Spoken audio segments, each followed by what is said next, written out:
Assalamu alaikum, namaste, sat sri akal, shalom and good day. You are listening to Awaz Community Radio. Your host for today is Syra, and today we'll be talking to two ladies from Manchester Women's Aid.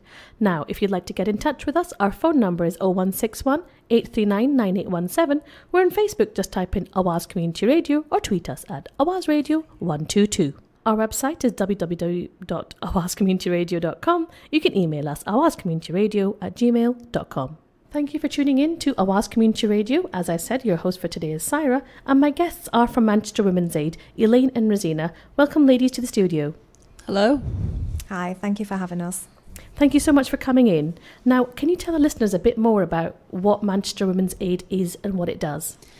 Manchester Women's Aid is part of the Pankhurst Trust, and we work for victims of domestic abuse and violence in the city of Manchester.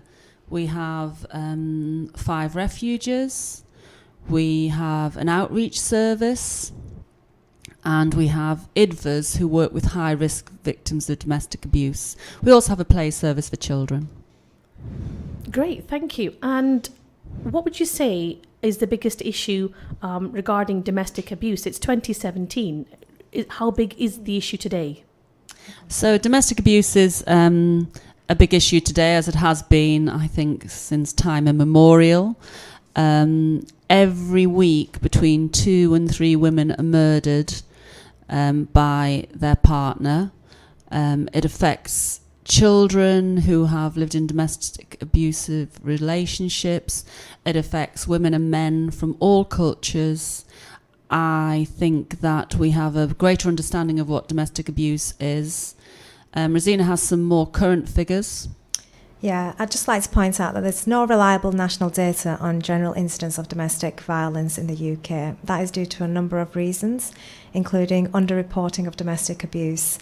Like we said, on average, 2 women are killed a week by a male partner. We don't have any up-to-date statistics. The latest figures are of 2014-2015, where 8.2%, which is 1.3 million women aged 16 to 59, and 4%, which is equivalent to 600,000 men, reported having experienced domestic abuse. On average, the police receive an emergency call relating to domestic abuse every 30 seconds.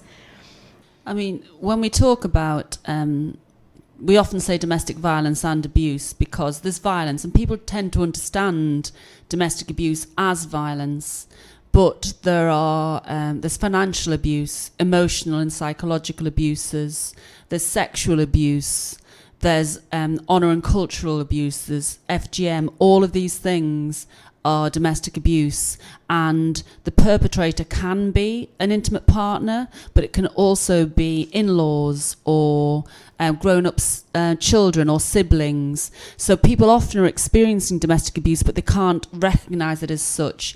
And Razina helps coordinate our group work programme within Manchester Women's Aid, which can help victims and survivors understand abuse, and it can help them help their children with the aftermath of abuse. So we do run an extensive group work programme. Well, I say we, it's Razina's baby really, and we do that to help and aid victims recover, really.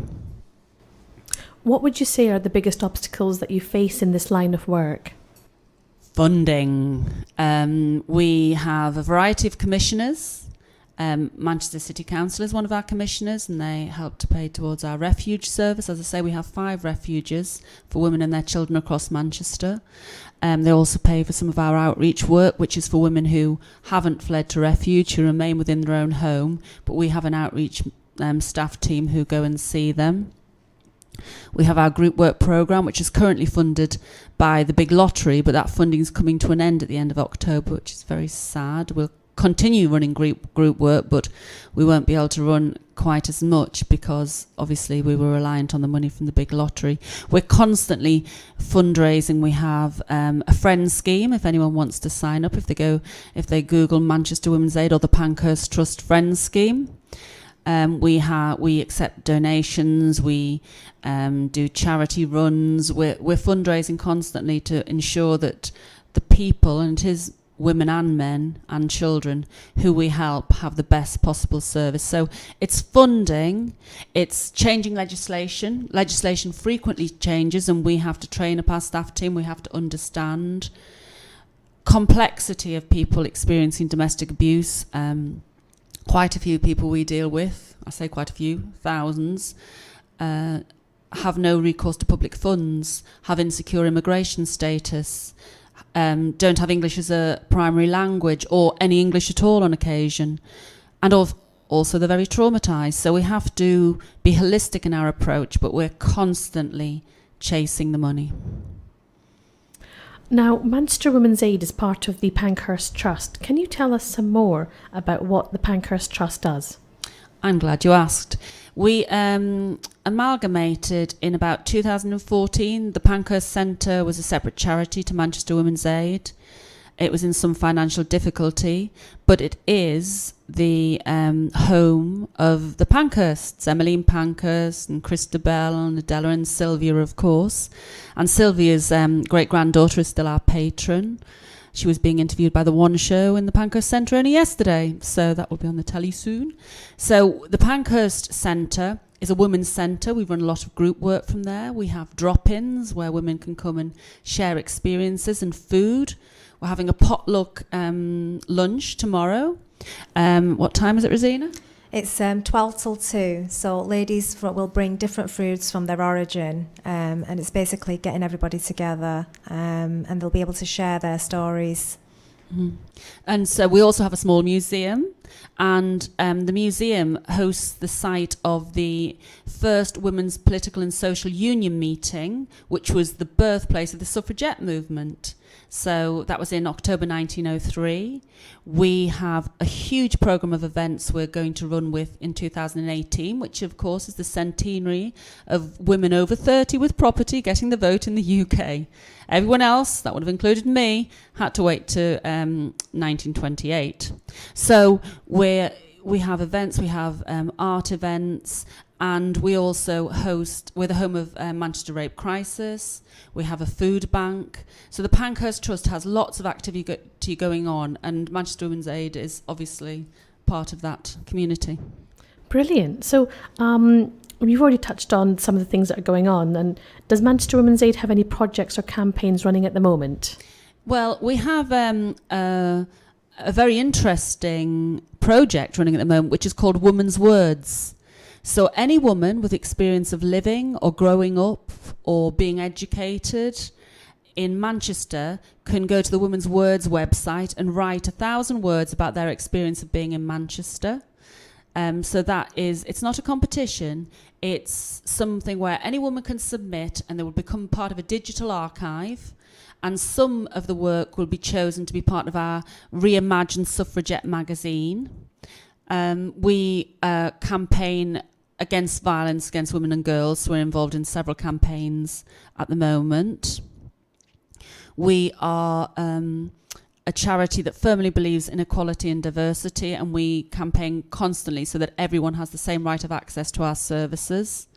We have a special project called the Iris Project, which works with GPs and health professionals, because often people experiencing domestic abuse would rather disclose to their GP or a trusted health professional, so we train health professionals to know what to do.